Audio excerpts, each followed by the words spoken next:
Thank you, guys. Thank you. Thank you, thank you. Unemployed, huh? Damn. Good to see her.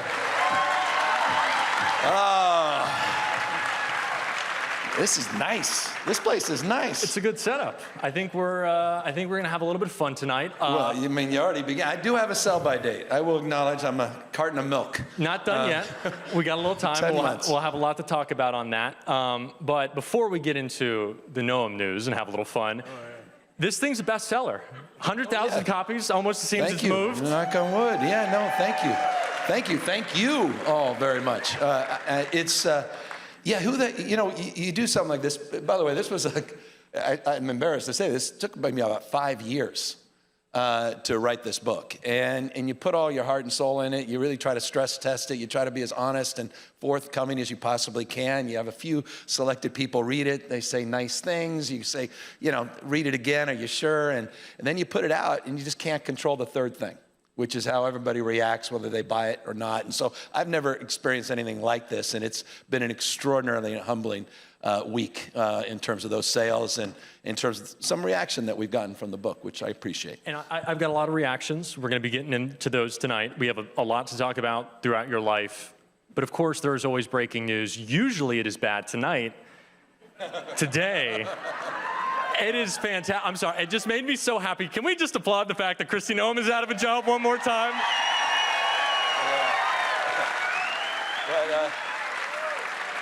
But let's be honest here. The dark heart of this administration is not Noem, it's Stephen Miller, and he needs to be next. And it's really true. In so many ways, she's just a scapegoat in all this. Yeah. Everything she was doing was designed by Miller. And I don't think it, I know it. Remember where I come from, California. Future, in this respect, happened in California first.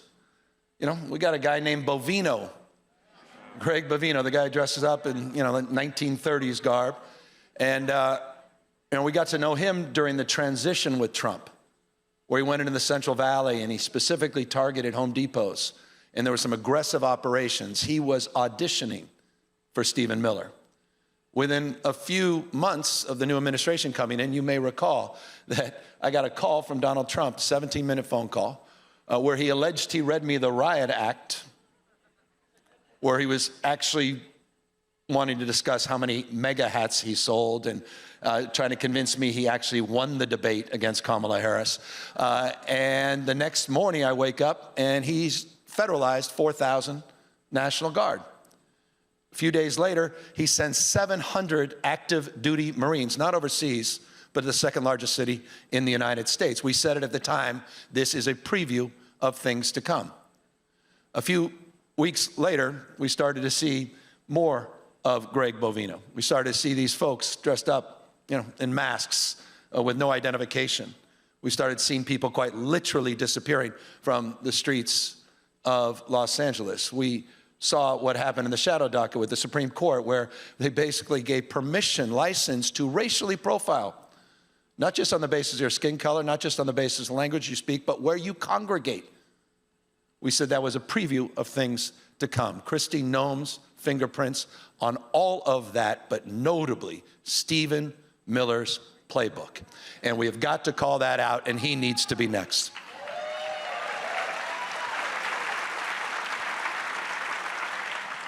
And it's something that it's a refrain you've returned to, is the weakness masquerading as strength of this administration that plays out in so many different ways.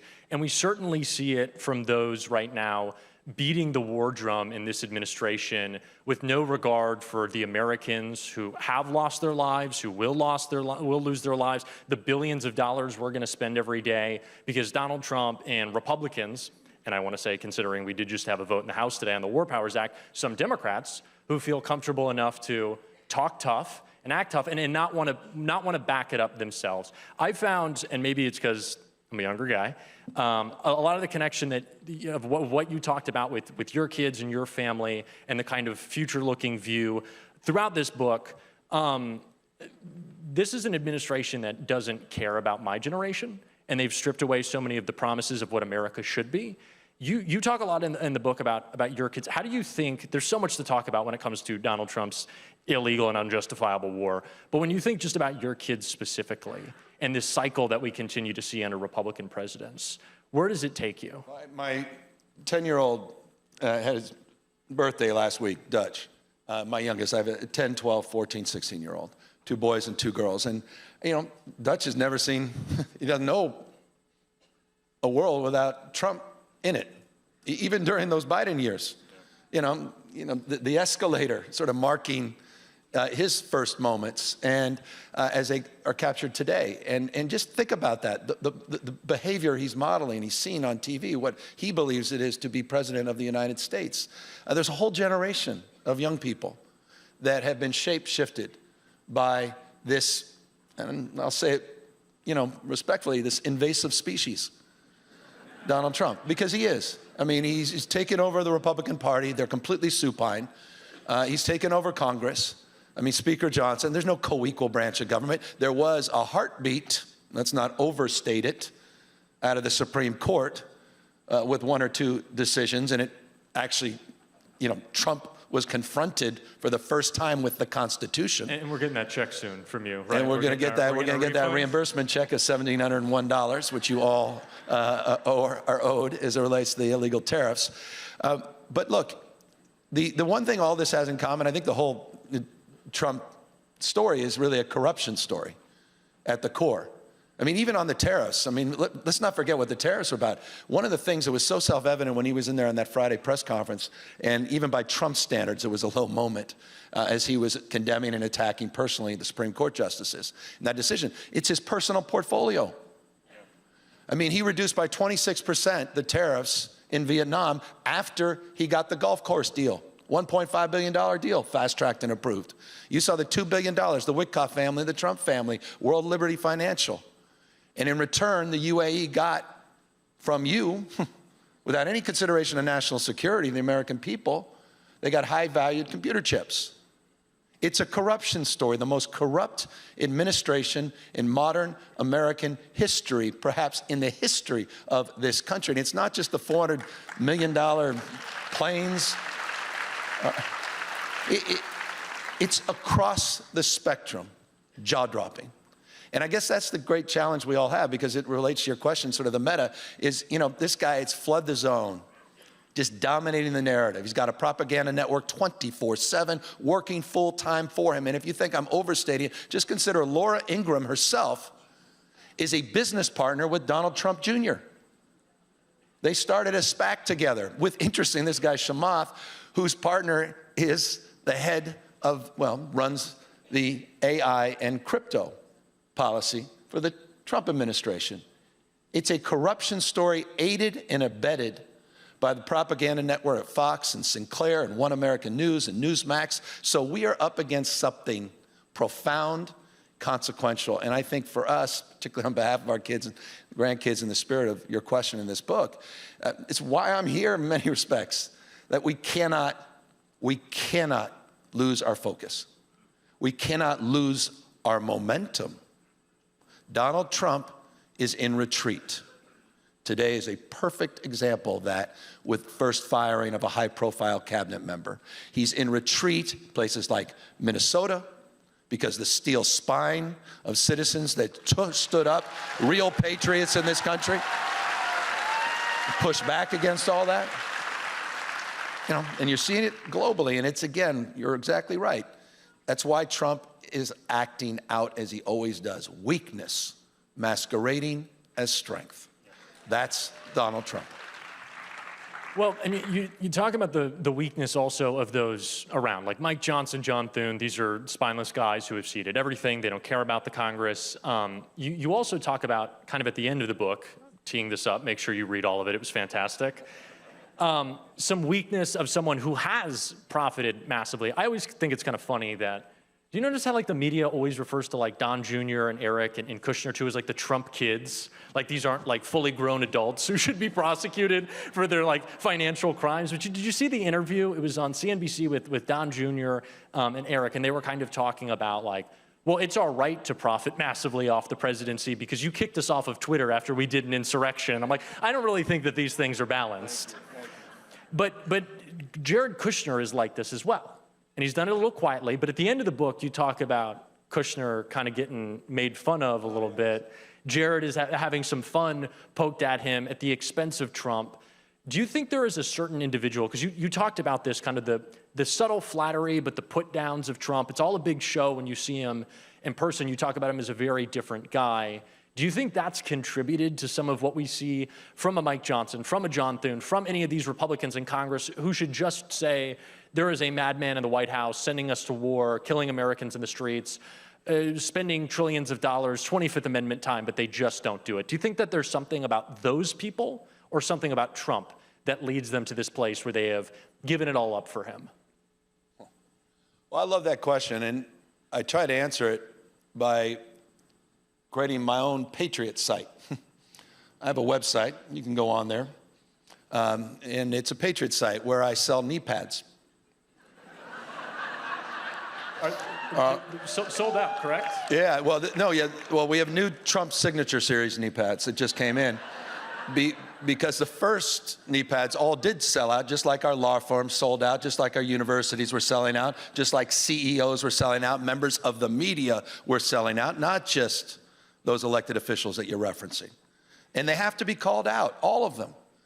I even had to go, last minute I was invited because they didn't want Trump to dominate and flood the zone over there in Zurich, in Davos. I brought the knee pads with me. I'm not gonna get invited back. I started handing it out to folks out there. I mean, they're all complicit at this moment. Society becomes how we behave. We are our behaviors. This is happening on our watch. For things to change, we need to change.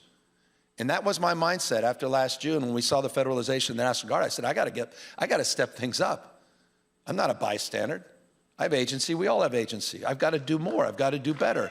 And we've got to punch back. And so it's right to call all these guys out. We have to call them all out. We have to. We'll lose this country. It's the 200. I mean, it doesn't feel like the 250th anniversary of the Declaration of Independence. You know, and we should be celebrating the best of the Roman Republic and best of Greek democracy, co-equal branches of government, popular sovereignty, the rule of law, not the rule of dawn. And I think it's dawning on all of us. We're starting to wake up now. Our immune system has been woken up. You're waking up, not just here in New Hampshire. We're seeing it all across the country. We're seeing it at the No Kings rallies. We're seeing people finally stand up again because people are expressing a deeper understanding of what's at stake. And so, from my perspective, this notion of weakness has marked a lot of my frustration. And I'm not here to, and this is not, I'm not trying to bash my party. But this time... Sometimes it's necessary. But this time last year, I was worried. You may have felt differently. You may have said, we got this. But I didn't feel that this time last year. I did, you know, Jack, right after Trump was elected, I got a lot of criticism from members of my own party because I did a special session of the legislature to prepare. They referred to in the press as Trump-proofing California. And that wasn't the frame I used, but I understood that frame in the context of having understood Trump and Trumpism 1.0. I was there, and we write about it in the epilogue briefly. This is not a book about my governorship, but in the epilogue, I write about a story that Jack was referring to and a little bit about Trump and how I met him during my transition. For the first time, I was on Marine One, Air Force One. By the way, there's some good stories here. As he's taking me on the royal tour of the plane into his bedroom. And a lot, I'm just saying, he's got a crush. There's some interesting stuff here. You and Zoran, you could really get him. No, I got to talk to Zoran. I know how this love story ends, Zoran, but we did that, and people said, well, you just, you know, that's a closed fist, not an open hand. I said, well, it's not about that. I hope we don't have to use any of the money we were doing. We did a supplemental appropriation for litigation. We just announced I think it's our 60th lawsuit against Trump. I don't even think there's been, 60 weeks since he's been elected. It's code red. It's not blinking yellow. It's code red. You've seen it. Sky, I was down on this book tour. We kicked it off down there in Atlanta, and it was, met with the commissioners down there in Fulton County. Yeah. I mean, he's going to take over that commission so he can manipulate and manage the outcome, one of the most critical swing districts in the United States for the election this November. We saw what happened on Election Day in California last November when we had an initiative on the ballot. Prop 50 sent out BORTAC teams. These are the Border Patrol tactical units. The guys dressed up, right out of, this is the Apache helicopter guys. And they were all sent out to Dodger Stadium the morning of the election to send a message to our diverse communities. You may not want to show up to vote. Trump sent out on Truth Social that morning, the election was rigged, sent out election monitors from the DOJ, Pam Bondi, who the next day announced the election was rigged, and they observed it, went to the Supreme Court. They are not screwing around. He wants to federalize the election. He says he wants to nationalize it one day, just 15 states elections because of the corruption. What's the SAVE Act? That's not about ID. It's about registration. It's about who gets to vote, who doesn't get to vote. They are not screwing around. We will lose this country. But first, we cannot lose our minds over this shock and awe. And so I just want to long-windedly, sort of back to the introduction here, just thank you all for being here as the antidote to all of that, because you wouldn't be showing up if you'd given up. You wouldn't be here for yourselves and for each other and for this conversation if you had given into the cynicism, fear, and anxiety. So thank you. Well, and that's exactly why when I saw, I think it was 2-3 weeks ago, Senator Alyssa Slotkin asked, is ICE going to be showing up at polling locations? And the answer was, I'm not going to answer that question. And they have consistently not answered that question. So you talk about the rot at the heart of DHS, Stephen Miller, but also we're going to have now Markwayne Mullin. I would say I'm not a particular fan of. I don't know what his history with dogs is, but we now have Chuck Schumer saying, in terms of a confirmation vote, I don't know what the opposition is going to be. John Fetterman already came out and said right away, on top of it, John, he's going to be voting to confirm Markwayne Mullin, but this is a guy who's going to do the same exact thing. Like, it's great that we got Kristi Noem out. He's going to do the same exact thing. Which is what do you say? Like, what do you say to those Democrats? Aren't we in a partial government shutdown? Over funding and reforms at DHS? I mean, I'm old enough to remember that a few weeks ago. Back to the shock and awe, right? Staying focused on what matters. It's not what happens to us, it's how we respond to what happens to us. And so we have responded, all of us, goes to your point and question. Over the course of last year, we're all iterating, and we're all waking up. And we're starting to assert ourselves more. I mean, look, we try to do that, and some of you may have seen it. I have a little tonal shift on my social media. If any of you have gone to Instagram, forgive me. If my mom were alive, she likely would get that bar of soap and wash my mouth out, but as the good folks at Fox suggested she do. But we also try to do it substantively. And back to my litany, and by the way, that litany, I was barely halfway through the receipts on how Trump is going to try to vandalize and rig the 2026 election. We haven't gotten to what happens after that.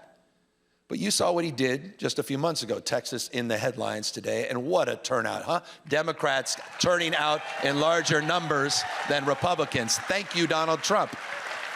He is our big, you want get out the vote. Donald Trump is the leader of the get out the vote for Democratic Party.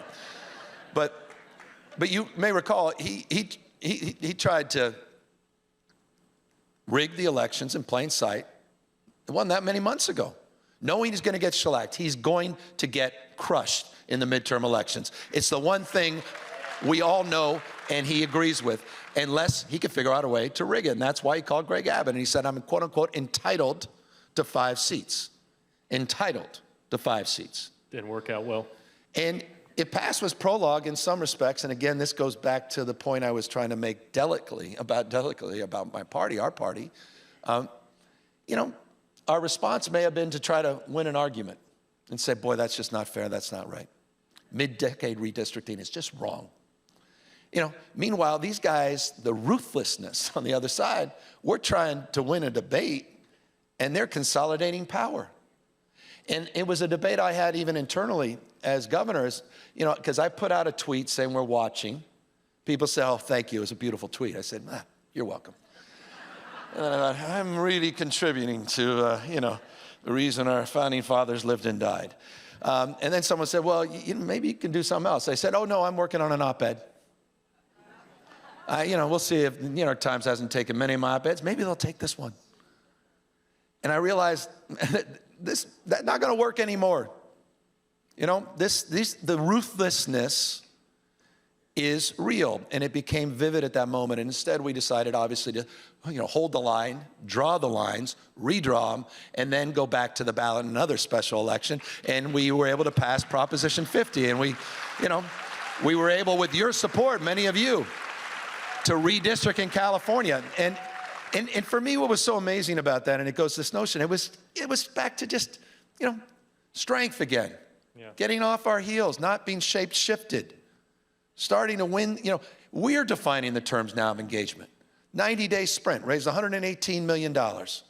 Yeah, and I know at first a lot of us, they go high, low, I get it. But we're going to lose our country.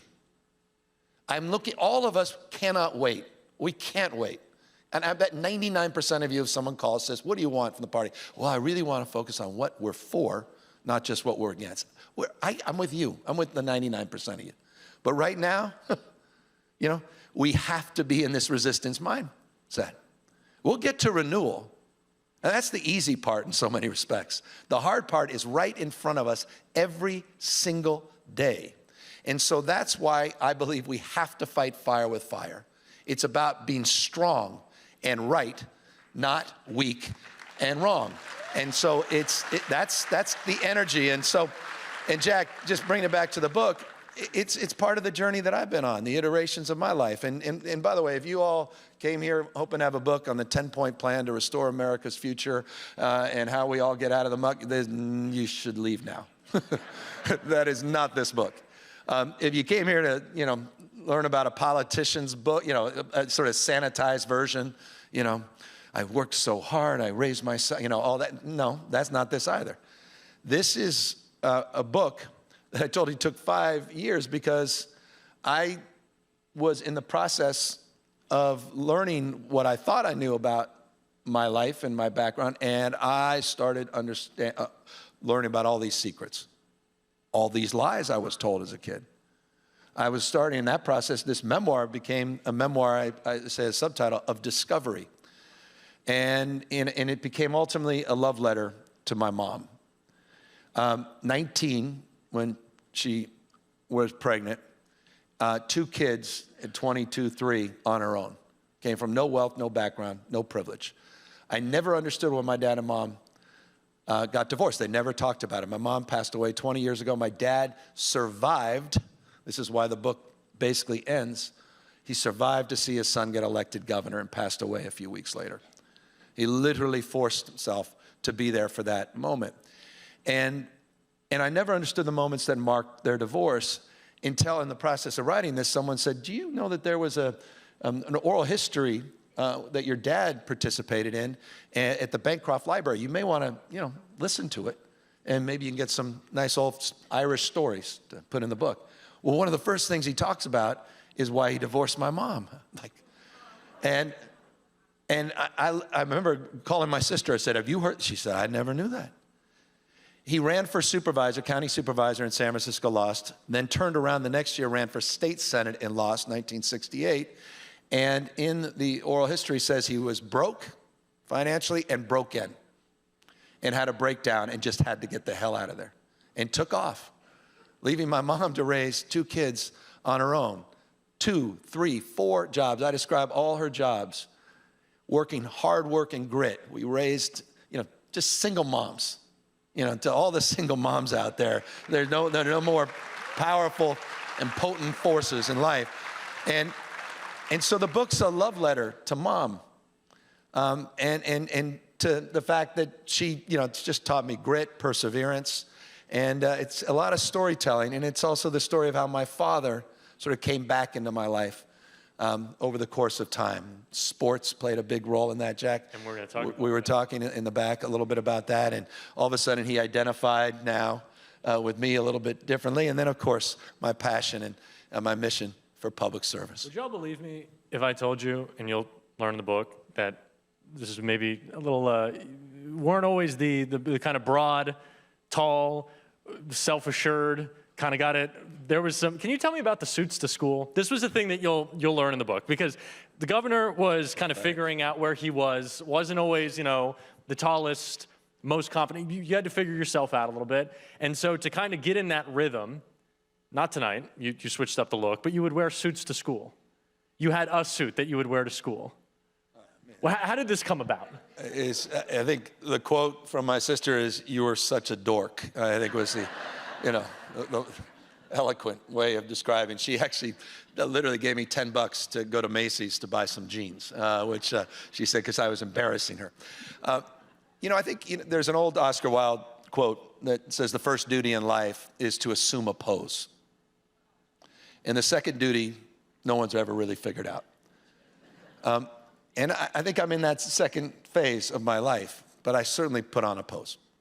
And this book is, as I say, it's not sanitized. I'm scrutinizing all this. I'm trying to go deeper.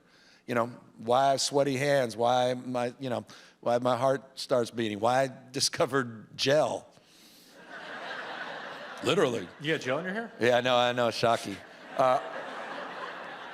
Why I put that suit on, why I put that mask on, why my face was starting to grow in the mask. That I wasn't being myself, I wasn't being true to myself. It's one of the reasons my mom, there was part of the origin story of my mom is she vehemently warned me against getting into politics. She was so disappointed with me for getting into politics, and she really didn't want me to run for mayor. And again, I never understood that until I got the oral history and found out, oh, of course, that's why they got divorced. She never told me the why. And so I always was trying to be something, I think all of us have this, right? When we're trying to figure ourselves out, and I was trying to figure myself out. So I started wearing suits to school every day, because you know what? Maybe people would look at me. Because I was that guy in the back of the class, and this is another huge part of the book. And you wouldn't care, and it's not that important, but I'm ironically in the wrong profession. I don't read speeches because I can't read a speech. And I just can't look up and down at a written word. I can do teleprompters, can't stand it, but I can do that because I'm sort of fixed on the words. But I had such a severe case, learning disability, severe case of dyslexia, that it marked who I am. I'm still that kid. I'll always be that kid. I'm in the back of the class, heart's pounding, praying the teacher doesn't call on me, getting laughed at during the spelling bee, the whole thing. And so much of my life was identified in that respect. My mom said some things to me that I struggle with and I write about in the book, where she said it's okay to be average. Which is a hell of a statement. And it wasn't some like pump up thing. You're unique and special. You can limitless. It was like, no, it's okay to be average. Like, and so back to the mask and how you overcompensate for that. And so this whole book, it's kind of like the social media last year. It's like, and it's back to my opening comments on a sell-by date. And that's memento mori. It's life too. I don't want to dream of regretting the coulda, shoulda, woulda. And one of the great things about being able to write your own story, which we all should do, is it allows you to just let go. A deep breath. And it's okay. All the mistakes, that process of becoming, discovery, your strengths, your weaknesses, just let it go. And, other people can judge you. And again, that's the third thing. I can't control that. And so it's been a really extraordinary journey, and it's really helped me shape shift what I'm trying to do in this role as governor of California, and the role that I think we all have as citizens to really meet this moment of Trump and Trumpism head on. I think that deserves a little applause.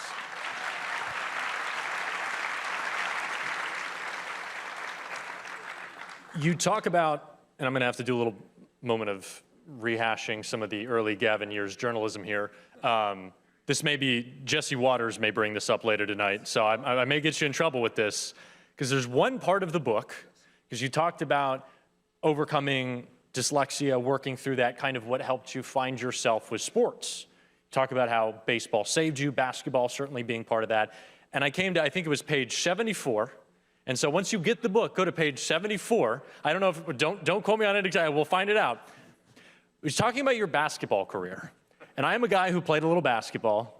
And I just have to bring up the fact that there's one thing in this book that I really don't trust. You said your senior year, you averaged 19 points and 14 rebounds. That's what I'm talking about, 14 rebounds. And I don't know how you're governor and then not in the league. I'm telling you. Come on. You got some size, you got a frame, a little Moses Malone, some Charles Barkley. What's going on, man? Marin County Athletic League. So let's put it in perspective for anyone that knows. We're a little softer, okay? Are you playing against plumbers? Is that what it was? No, it's just, I think, what's that old French poem says? He only appears eminent because of the flatness of the surrounding terrain. That may be best to describe my basketball career, but well, then on that, I played a little basketball, and I kind of want to see this rebounding technique. No, but come on, yeah, you always. I need to see. That's just you got to use whatever. Are you serious? Is this like what? Are you like working some viral? It's like Jimmy Kimmel the other night. I got this Peace Prize. What do you got? So it's that's just like that. You got to use it. You got to know. You got to get the. Come on, man. I'm Draymond Green. What do we do with the elbow? Show me the elbow. No, well, you knock the hell out of your opponent. Is what you do.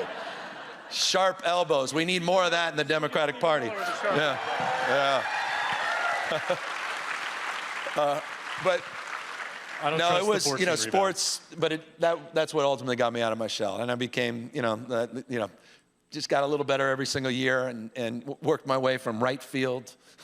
Anyone knows Little League, right field, and eventually made it to first base. It's huge, it's metamorphosis, but it ultimately led me to get a miniature partial scholarship that got me into a 4-year college. Again, SAT score was not my ticket into a 4-year college. My academic career, you don't have to do op research on me, folks. I put it all out there. Is it 1520? Right, is what you landed with? I think it's 960, trust me. And which my sister always reminds me. And so it literally, you were able to do, that's why, I know some people dismiss sports and that's not, but I love it because the one last thing that unifies us, except Trump, is just try to take it all over.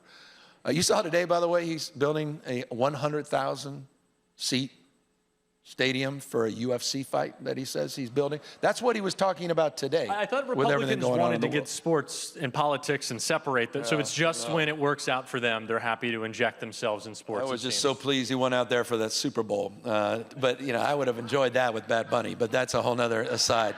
That would have been a very different kind of Super Bowl halftime show. But so for me, that was, it was a big dominant part of my life. And one of the just give you the character of my mom, we kind of were latchkey kids. And, as I said, she was doing part-time bookkeeping. She was part-time waitress. And she was doing work at I. Magnum's, buyer there. And working for Aid to Adoption of Special Kids, kids with intellectual and physical disabilities and all these side jobs.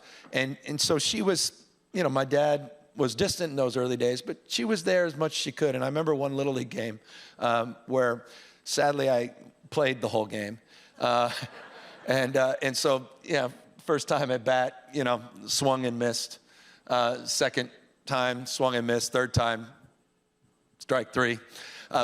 Went up to plate 2 more times, struck out 3 times, just devastated. And Joe Wagner Field in Larkspur, California. And I remember my mom watched the end of the game, and I'm quitting. I'm done. I hate this. The worst thing. Why do you make me do this? The whole thing. And she grabbed a box of balls, and she went back out a couple hours later. No one was on the field. We lived nearby. And she started throwing batting practice to me. And I never realized at the time, it was a lesson in life. It was about resilience, and it was about grit. And so all these memories, all these stories that I just, and I never, I also wrote about being with her on her last breath. These are things I never told her. I never said I love you. I never did. I was this young man in a hurry, and constantly just focused on me, my learning disability, my struggle. Never understood what she was going through. We always had roommates. I write about waking up and all of a sudden there's two people living in her bedroom because she's now in the living room because she's just hustling, making ends meet. We were a foster family growing up. Suleiman and a lot of these amazing young men that came into our lives because of my mom and her hard work and grit. But I was there with her many years ago. And this is one of the privileges of public service is fast forward. I'll get to that. When she called me, she leaves a voice message, says, "Hi, honey, it's your mom." And literally. And she goes, "Next Thursday will be the last day you'll be able to see me. You may want to check in before then." A literal voice message. I'm running around. I've got a few little businesses. I opened a little restaurant and wine store, and I'm doing my thing. I wasn't paying much attention to her. She had breast cancer, came back. She overcame it the first time. I kind of took that for granted. I'm doing my thing. I immediately do what you were going to, anyone would do in a voicemail. I called my sister. I'm like, "What is going on?" She goes, "You need to get over now." Went home and my mom said she was going to do an assisted suicide. And I didn't realize how much pain she was in. And she found a courageous doctor. It was illegal in California. And I know good people can disagree on this, and I deeply respect people that do not approve of this. But I can't thank that doctor enough for having the courage and being willing to lose his license to help her get through this misery. And in order to help her, my sister and I were the last two with her. And the doctor came in, did the doses, and there's a process. And I don't know if any of you have ever done this. God bless you if you have. Nothing about it is romantic. It's not like the credits on a movie, and it's like, this is like traumatizing. And it was so bad, my sister just, as she was having a hard time breathing, she looked at me, we're holding hands on both sides of her, and my sister just takes off and runs out. I'm like, "It's okay, go." And I didn't know what to do, and because I said I'd be there. And I was holding her hand, and those last sort of desperate breaths. And we had pleasantries, niceties. And then I sat there for 20 minutes afterwards, my head on her stomach, saying out loud all the things I didn't have the guts to tell her just 20 minutes earlier. And you think about, just not dreaming of regretting and all that. And again, to the motivation. This book was not supposed to come out this year. This was supposed to come out a couple years ago. I know everybody, I'm in New Hampshire. This story writes itself. There's no way you're going to believe this. Something could happen. But yeah.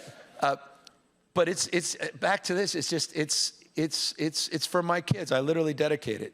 Say, my 4 beautiful kids, so you can continue the story. But it's a love letter to those that raise us and to those remarkable people. And, I learned that my mom, she,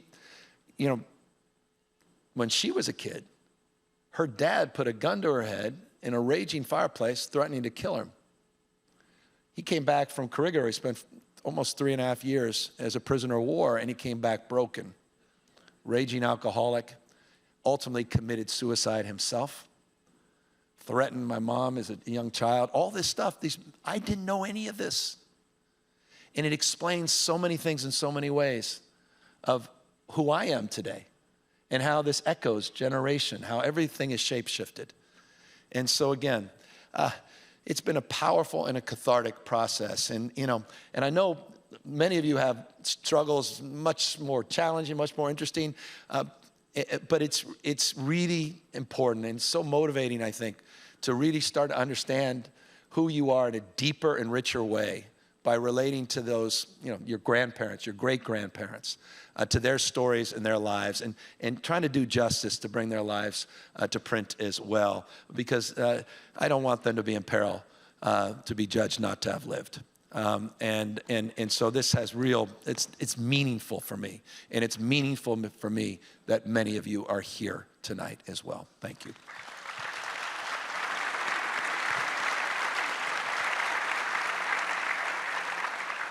And it's really, I think, in a lot of the interviews and conversations you've had around the book, sparked the feelings of you kind of reflecting back now on yourself, thinking about kind of how we opened, talking about your kids and how you view your relationship with them in kind of relation to your relationship with your father.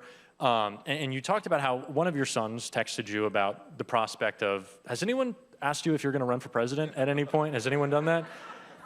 But saying, like, Dad, you can't run for president. Like, we need to spend a little bit more time together. Yeah, no, this was a few months ago.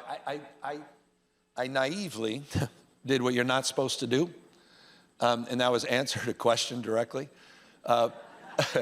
Because Bob Costas, we did some CBS Sunday morning thing about 6 months ago. He tried to ask me to run for president, and I was like, come on, let's talk about something else.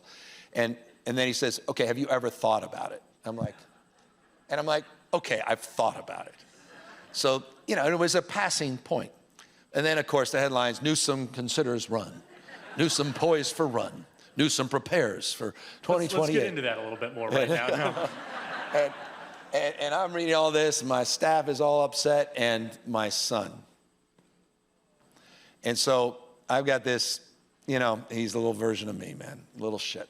Excuse my language, right? He's a little young man in a hurry, and we're like, okay, buddy, striking that pose, trying to figure himself out. And I didn't know he had this in him, and it really hit me, and that's why I talked about it the other day, and I appreciate you bringing it up. He texts me, says, Dad, I hear you're running. I said, I'm not running. That's crazy. And he goes, I hope you don't. And then I'm like, why? I said, well, never would do that without a decision. He goes, I hope you don't because I'm too young and you need to spend more time with us. And he's 14, and that's not how 14-year-olds talk. And it was like, and I remember, I screenshot, I wish I had my phone right now. And that's like, that hits you in a different place. And this is a story of, again, when I had my first kid, Montana, and I had this unbelievable rock star wife. And, she was probably, and thank you, but she was like, am I marrying your dad? Who came back in my life and got to know Jen, and he was incredible. And I don't want to paint he's a beautiful character in here. He's my social justice, racial justice, economic justice guy. He's the Sarge Shriver in my life, not just the Bobby Kennedy. He's my motivation in terms of so much of what I'm trying to do in my day job every day. But she didn't know. And so, and I write a lot about that. And I also am very honest. I had a marriage that didn't go well. And you may have read. What is Kimberly up to these days? She's no longer engaged to Trump Jr. But that alone that's worth a book. You can't make that one up. And what would the title be of that? Yeah, I don't. But she was a young woman in a hurry. And, I want to only speak positively. You think the best is still yet to come? Or is that you? At least it was memorable. But so my wife's comes from an unbelievable family, just a rock star dad who literally retired early to raise the kids, and it was their basketball coach, their tennis coach, was that kind of person. And here I am, then work out, my own divorced parents, and that is an aside, but when we had our first child, that was the real stress test, and I didn't know. I'm like, my dad I always felt a little abandoned, right? You're like, he didn't love me. I always knew he did when older I got, but when you're a child, you don't feel that. And so I just remember when my daughter Montana was born, and you don't know. You'll be like, oh, nice, thank you. And it was like this, I know when people talk about, all my West Coast friends talk about light and love, and I'm like, oh God, okay, yeah, I know. And we're all gonna go to Chez Panisse and go have some, organic, whatever. And I'm like, light and love, like this sort of just this weight from head to heart, in a way like a baritone. And thank God. And so for me, I can't screw that up, these 4 kids. I can't screw it up with Jen. And there's nothing more challenging. That's why just grace, no matter you're Democrat, Republican, just grace with young kids and just in their own journey, in their own relationship to their parents in this business. But that text has an outsized influence on any question about the future. It's not the only headline one of your sons has made. Hunter, right, just a big fan. And this was back last year. Yeah. You talked about of Charlie Kirk, yeah. And he came on your podcast. Yeah. Some headlines have been made of the Gavin Newsom show, some recently that we may get into. But he came on and you talked about how he was a big fan of Charlie Kirk, and Charlie Kirk was very popular with a lot of young people. And I think a lot of people just kind of were shocked by that, responded to that, and kind of got into nitty-gritty. But I never heard anyone kind of like follow up and ask you, as we're having this conversation about where are social media companies that are owned by people who only have Donald Trump's best interest in mind to profit more. Did you think that plays a role? What do you think drew him to this figure, a little bit in contrast with Dad, right? No, God, no, well, yeah, so just background just to fill in so you understand what you're talking about. So it's interesting, my kids, you know, I broke down. 14, my oldest just got a phone 2 years ago, and I wish I waited till she's 16 now. I wish I waited till she's 30, and I've lost her. That's why I'm promoting this ban for folks 16 and younger in California that we're likely to get done this year. Because I need help. I need help. Parents, you get it. Like, it's not an intellectual exercise. I need help. All the rules were, so I did a contract with her, then I did an addendum to the contract, then ripped up the contract, and it's you all know. But during COVID, they had little Chromebooks, and they had access to YouTube, and it's like Andrew Tate was finding my son. Like this Peterson guy up in Canada is finding my son. Sure, Rogan was finding my son. The least of my concerns, this guy Kirk. I didn't know all this. He's just doing his homework. He doesn't have social media. He's not watching TV. He's doing his homework. And the day I launched my podcast, and I can get into the why and the motivation, because I know a lot of folks were angry that I, quote unquote, was platforming we'll talk about people that I disagree with, which I'll explain in a second. But the morning of that, he goes, Dad, when are you starting that podcast? I said, no, I'm doing it. The first one's today. He goes, well, who are you having on? I said, some guy, you don't know him, Charlie Kirk. And he goes, oh my God, Dad, I have to go meet him. I'm like, how do you know him?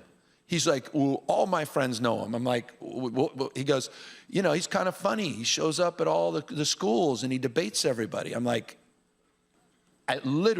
he tried to get out of school that day to sneak in to the podcast meeting. It was a big wake-up call for me, and it goes to the why I wanted him on the podcast. Why? Because this guy is organizing, and in a profound and outsized way, has been able to organize young men that have drifted away from the Democratic Party in profound and consequential ways. And we have seen this crisis. My wife is a fierce advocate for women and girls. She did years and years ago, she did a documentary that Oprah bought called Misrepresentation, about the mis- and underrepresentation of women and girls. But she followed up, and I'm very proud of that. But she reminded me, 2 years later, she followed up with a film she says that you're in, Gavin, called The Mask You Live In, about hypermasculinity and masculinity. She said, you can't talk about women and girls unless you're talking about the crisis of young men. She says, you didn't really pay attention to that film. It was 15 years ago. And she says, nor is your party, the Democratic Party. And we've watched men drift. Suicide rates, 4x higher than women. Dropout rates, deaths of despair, across the board.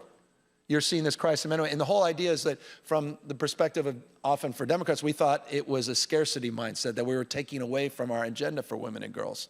When in fact, my wife was making the exact opposite point as a fierce feminist, That's precisely what we need to focus on is fair play and partnership, and we need to address the crisis of young men and boys. But Charlie Kirk understood that. Trump understood it. He exploited it, hasn't done a damn thing to address those underlying issues. So for me, the podcast was a way of exploring that. I want to know how the other side ticks. I want to know how Trump ticks. I want to know what gets under his skin. When I started doing those all-cap tweets, I did it. And I put my picture up on Mount Rushmore. I was dressed up as the Pope. A lot of shirtless I photos. looked like Superman. And it's the whole idea of putting a mirror up to the absurdity of Trump and Trumpism, but with a sense of humor. And I'll tell you one thing, these guys, you know, Orban, all these sort of guys that are on the spectrum of that sort of, you know, they don't mind indignation. They actually thrive on it. It makes them appear even more powerful the more outraged we are. What they really despise is humor and being mocked. True. And that's why I thought it's important. So that's what I'm exploring when I reach out to the other side. And I will just say this on that. Divorce is not an option, guys. I mean, we got to define our terms of the future. I mean, that old Clinton line, but it's true. You know, I married in a big Republican family. I told you how much I revere my father-in-law. He's an extraordinary person. He, by the way, only learns about me watching Jesse Waters and reading Jesse the. Talk about you? Jesse and I are involved. I have a coincidentally $787 million lawsuit against Fox and Jesse Waters for defamation, which, you know, is just, it's pending. I'll just leave it at that because of all the bullshit they've been spewing for years and years and years. For years and years and years. Back to the complicity of why we have Trump and Trumpism. Would not have happened without Murdoch, Inc. It would not. And we need to call that out. And it certainly won't continue to perpetuate in the same way if it's not for people on the right who have this stranglehold, formerly Charlie Kirk's, which actually I do want to talk about a little future. We are in New Hampshire. I think there's a little bit of future conversation there. I do want to talk about some future. On the topic of Charlie Kirk, I don't know if y'all have seen this. There's a photo going around. On the Department of Education, there is a banner of Charlie Kirk, guy who attacked college, a guy who told like 14-year-old girls, like, don't go to college unless you're looking for a husband. And I think that all the banners of Donald Trump, when we have a Democratic president, are certainly going to come down. But if maybe you were in the position of taking down some banners, how would you feel about that Charlie Kirk one? Would that be next on the list? Where would that Charlie Kirk one come? I mean, this is an imperial presidency. This guy's dyed purple, like a king or an emperor. We're having birthday celebrations with the military. By the way, that 100,000-seat arena or stadium he's building is for his birthday next year for the UFC. I mean, at the Department of Justice is a giant banner of the President of the United States. Again, the rule of law or the rule of Don. And so, you know, not just about those banners. That's just a no-brainer. Well, what about this Kremlin ballroom? Yeah. This monstrosity that, by the way, is, again, a story of corruption as well. Absolutely. You think this is free? It's free like a puppy. Don't tell Christy, man. I mean... She's had a tough well day. Done. Well done. But all those folks currying favor, again, you got to kiss the ring. Ask the folks, you know, I mean, what happened to free enterprise? You know, the healthy horse pulling a sturdy Reagan. You know, he's got Ronald Reagan looking down on him literally, not just figuratively, in the Oval Office. It's crony capitalism now. It's state capitalism. 10% of Intel, 25% of AMD and NVIDIA, MP Materials, golden shares.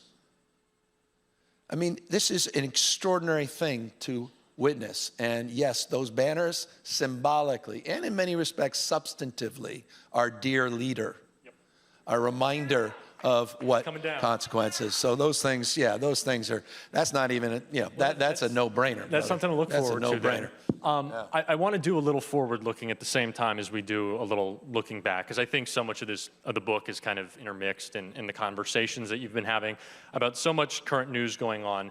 One of which you gave an answer talking with good guys at Pod Save America when you likened the Israeli government to an apartheid state. And there was a lot of conversation online about that. I think some people said that, I saw some headlines that were saying essentially Newsom is kind of reading the direction of the room. He's licking the finger, seeing where the wind is blowing, seeing the polls, seeing that. The genocide that is being carried out by the Israeli government is incredibly unpopular with every single American broadly. And they're saying you're just reading that and you don't actually believe what you said there, or it's kind of like a shape-shifting move by you. But it made me think back to 2004 when you risked your own political career talking about and moving forward with marrying gay and lesbian couples in San Francisco, and how Black and white movie days. But how party leaders didn't want to talk to you because of it. You kind of got, you'll read it in the book, a little skirt. President Obama didn't necessarily want to talk to you. He turned out, he became a rock star and champion on it. But you also mentioned that Senator Dianne Feinstein, who was one of your political mentors, how after the 2004 election kind of blamed you and said that you restarted this conversation, and it kind of history echoes a little bit. In the same way, 2004 DNC, you're a rising star, weren't invited. 2024 DNC, we let every group talk except for Palestinian Americans. And then that's the group of people that we blame, saying that it's their fault, and not reckoning, realizing, talking about reaching out to people who are seeing their entire families lost in what every expert has called a genocide. And now they're saying Newsom's just reading the room. So what was your reaction to seeing that, of Newsom's just reading the room? Well, I didn't, thank God I don't read comments. I would literally be, in some locked room right now if I did. But if you read the book, you'll also understand my connection to history. I grew up, many members of my family are Jewish. My aunt, Cindy, was married to Ed Asner, the actor, for years and years and years. And she's a big part of this book as well. My uncle Paul Scheer, and first time I went to Israel with him and family, and so I grew up JCC camp every summer, Camp Tawanga, which is my favorite camp, and so I was very much part of particularly in the Bay Area, San Francisco Jewish community. I went to Israel a week or two after October 7th. I met with President Herzog. I met with Bibi in a bunker. Before I left, I got crates because we brought a field hospital. I went to the hospital in Israel to meet with victims and family members after the atrocities of October 7th. And so I want to level set on that basis. What I can't accept today, though, is what Bibi Netanyahu is doing in Israel. And I just can't countenance that. And that was, good people can disagree. I don't like the direction he's going. And I was specifically referring to a Tom Friedman column last week where Tom used that word of apartheid as it relates to the direction Bibi is going, particularly on the annexation of the West Bank. And I can't sit back in the spirit of this book, in the spirit, that define marriage equality, and this, in terms of, my values and beliefs, and watch that. I disagree with Bibi on, I went on Meet the Press. I said, it was about a year ago, he was doubling down on stupid, just abandoning a two-state solution. And so, yeah, I'm pointed in that respect, and I'm very angry with what he is doing and why he's doing it. What he's going to ultimately try to do to the Supreme Court there, what he's trying to do to save his own political career. And so forgive that outrage. I'm very angry about this war, with all due respect. Not because I'm angry the Supreme Leader's dead, quite the contrary. I'm not naive about the last 37 years of his reign, 47 years since 79, the revolution. But I'm also mindful that you have a president who still is inarticulate and incapable of giving us the rationale of why. Why now? What's the end game? And then the zig and zag, the justifications, I'm trying to deal with 2 million people that are going to lose their health insurance in the state of California because of that big, beautiful betrayal. 2 million. No other state harder hit than the state of California. tax cuts for billionaires, Medicaid being cut, Medicare being impacted, food stamps, all of those things happening, and now we're not helping folks in LA. They haven't done a damn thing about that wildfires last year. Not a dollar of support, not one penny. One of the worst natural disasters in American history, not a penny. But now we're overseas, and now we've got a regional war, and we have allies shooting down our planes. We have 6 Americans, including a young man, younger than me, who lives in Sacramento, California, who just died. So yeah, forgive me. I've got strong opinions about some of these things, and I think it's important to express them. Yeah.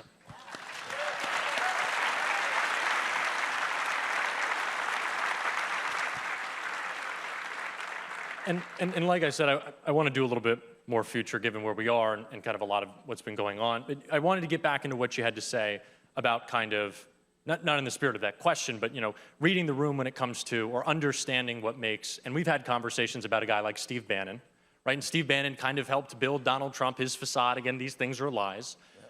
But what in this moment, when you see so much of the right turning on itself, do you think, and it is, Trump was going after Tucker Carlson, he's going after Megyn Kelly. What do you think when you sit down and have a conversation with someone like Ben Shapiro? Like, what was your takeaway from that in terms of what do we need to be talking about? What do we need to be saying? Certainly not on the policy, but on the framing and in the reaching people and the organizing. I kind of want to get back to that. Like, as you look into the future, what has been your takeaway of a conversation with Steve Bannon, a conversation with Charlie Kirk, a conversation with Ben Shapiro? And the guy who tried to recall me, Newt Gingrich. Frank Luntz, I'm talking about framing and messaging. Those are not the only guests I have on this show, quite the contrary. And by the way, I say this to folks all the time. No one has to tune in. I'm just trying to, I sincerely am trying to understand motivation. I'm trying to understand what we're actually up against. I've always believed, and a big part of this book, I'm a small business guy, started right out of college, pen to paper, a part-time employee, Pat Kelly, and I grew the business, about 21 small businesses, about 1,000 employees. I say that to not impress any of you, but to impress upon you this notion, my passion for entrepreneurialism and iteration. I believe in failing forward fast, not being reckless, but taking risks. Same-sex marriage, perfect example of that. I think it's one of the reasons we're the only state in the country that has universal health care regardless of pre-existing conditions, ability to pay, and your immigration status. I've been condemned for that, but we do it. That's why we have $25 minimum wage for health care workers in my state. That's why you can bet insulin for $11. We're willing to take on big fights in all of those categories. And we, get muffed up too. I mean, I get, take the hits. But I've always believed in the context of looking. Success leaves clues. Success leaves clues. Why did we get, this guy, Donald, how did Donald Trump win? How did we lose 7 swing states? Right? And all of us have opinions on that. I'm up to 27 pages of your opinions and my opinions. I'm not, by the way, someone thought I was kidding, and I had a member of the press come in. She said, Jesus, 27 pages. And so much of it contradicts, the pundit before it. I still feel like we need to do a forensics. I don't think we've done enough. Well, we're of that holding one. searching. The DNC's holding one back, and they're holding it back. And do you think we should put that out there? I put it all out there. Put it out there. But it's just because, look, continue to do what you've done, you'll get what you got. And that's why I said, for things to change, we have to change. And so I think that's important. I mean, look, I've had, we've had 100 guests on the show and have some really wonderful. And I did you a disservice framing it as just like Charlie Kirk and Ben Shapiro. Like, Jesus, who the hell is this guy? We got Ben Meiselas, we got Keith Edwards, and so it's okay. No, and and I'm out there at TwitchCon. I'm meeting with gamers and streamers. I'm doing Fortnite Fridays. Would you go on Hassan's show, Twitch? Speaking of which, Hassan Pike, you might. Which I've said in the past. And the point is, I'm trying to absorb. I'm trying to understand the world I'm living in. And what are the trend lines that define the world we're living in? And I think it's incredibly important to do that. I spent all my post-reelection time on the road, if I've been out of the state, in red states. I was down in Mississippi. I was down there in Kentucky. I was down, well, not Kentucky, I mean, I went to Arkansas first. And then, we spent a lot of time down in the South trying to sort of understand why the Democratic Party walked away. Back to where's my party? We were in the majority in a lot of those legislatures in 2010, not 1910. It wasn't that long ago. And now we kind of walked away from it. So I'm trying to walk down the path that some others are not, because I think it's important to do that. And I think that's what you do when you're dyslexic. I can't do it the way you all do it. I have to do it a little bit differently. And in that process, there's a lot of judgment, a lot of doubt, a lot of self-doubt. But there's a willingness to constantly seek to understand the world I'm living in before I'm ultimately understood. And that's an important journey. I think it's an important journey for politicians too. I really want to be open to argument. I want to be interested in evidence. It doesn't mean I'm changing my positions. Sometimes things radically change. Marriage equality to me was important. Why? Because I couldn't argue separate was equal. The whole debate in 2004 was civil unions. I'm like, well, but you're a Democrat and you're supporting separate is equal now? My desk at the governor's office is a guy named Warren's desk. Former governor, former Chief Justice. Warren. It's a reminder that separate is not equal. And it's a reminder of our role and responsibility. And at that time, my role and responsibility to my truth. My truth is to stand up for ideals. My why, stand up for ideals and strike out against injustice. Back to me being a Sarge Shriver Democrat. The Kennedy we all forgot about. The guy who created VISTA, legal aid to the poor. The person that ran the war on poverty when we actually reduced poverty in this country for a short period of time. The Special Olympics, the Peace Corps. We have the largest service corps in America in my state. It's larger than the Peace Corps. I think that's one of the ways we knit back this country, shared experiences. And by the way, when I swear in, we require 450 hours of work. We'll give you $10,000 for your college education. And it's one of the biggest programs of its type anywhere. It's certainly the biggest in the nation. And, I believe in that. And no one there is, I'm not asking them, are your dad a Republican, your mom, you Republican, you're Democrat? Will you support? It's shared experiences, And you start to realize everyone wants to be loved. We all need to be loved. We all want to be protected and respected and connected to something bigger than ourselves. And that's the spirit, despite the fact I'm punching back. And I guess, yes, I'm punching back. And I'll take a backseat to no one in terms of holding the line and punching back. But yes, it goes back to what I said in the outset. We're all looking forward to the moment. Because when it happens. Yeah, just like, yeah. We can clap for when it happens. Yeah. Well, no, it's just because that stacking of stress. I mean, everything you guys talk about, grace and humility. I mean, I talk about my recall. You think, how's your day? Getting hundreds of thousands of people, and every coffee store there's 10 people. Get rid of this new scum guy. The whole thing, and so you get through those things, and you start to and realize how temporary this all is. So grace, humility, and just try to do better, try to be better, and that's the story of a bit of my life, and I'm continuing. I want to continue to write. What is it? O mio life, Whitman, right? He talks about the powerful play goes on, and may we all contribute a verse.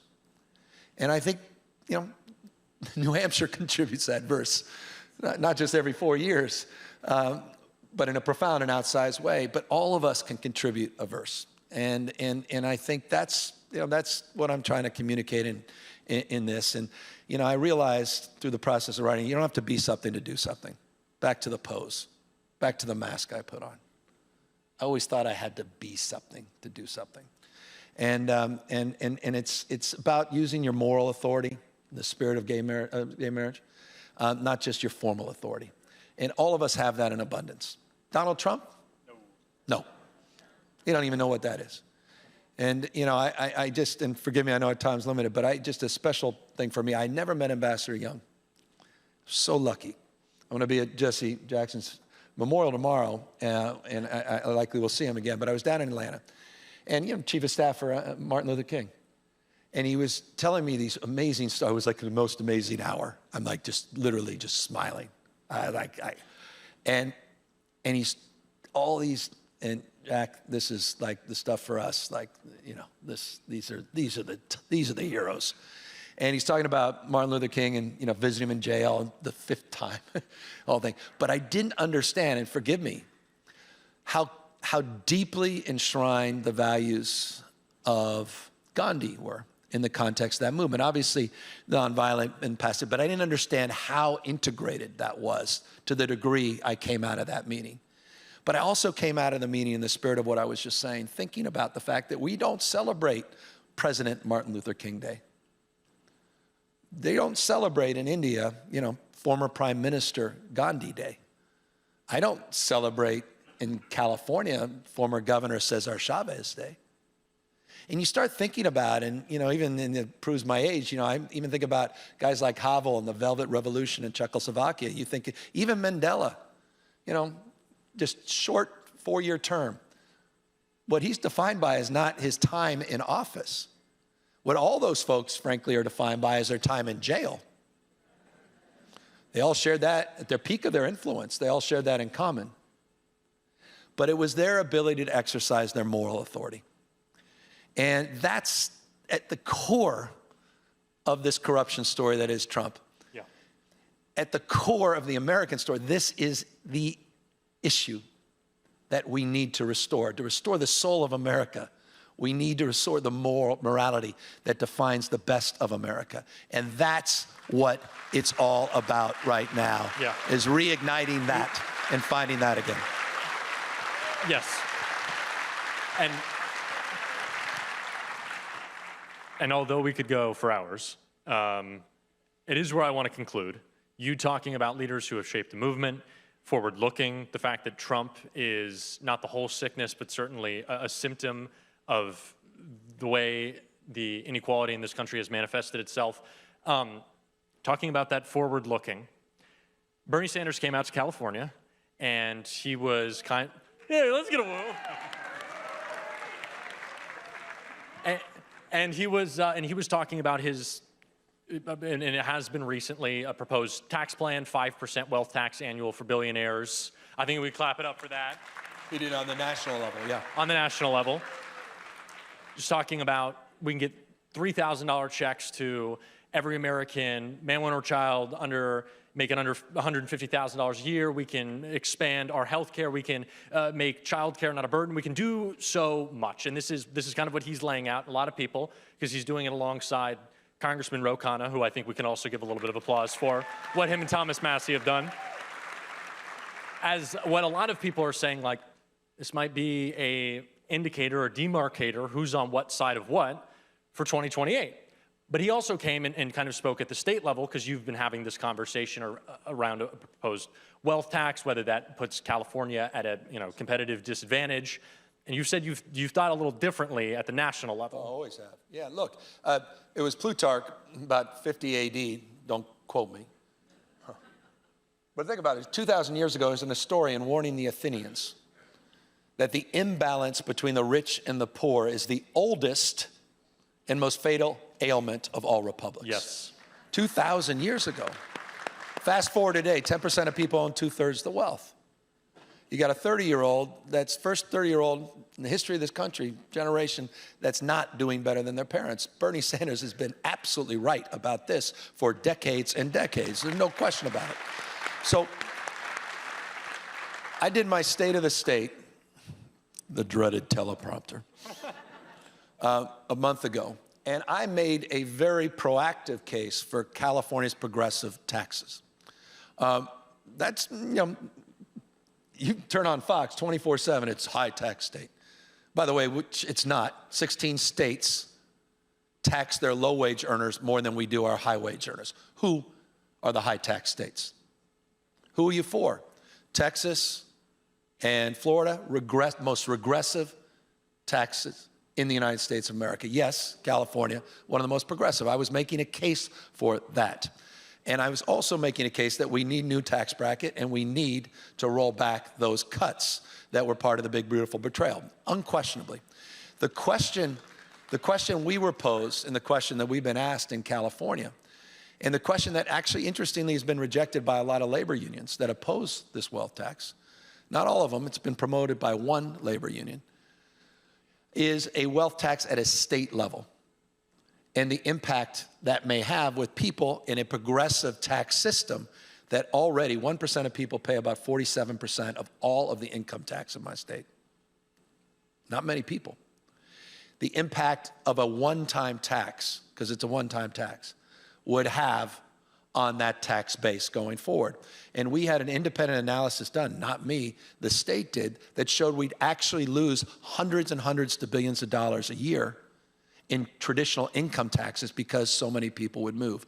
And it's not anecdotal anymore. There's been some big, back to Jesse Waters, he highlights it every day, people that have already left our states.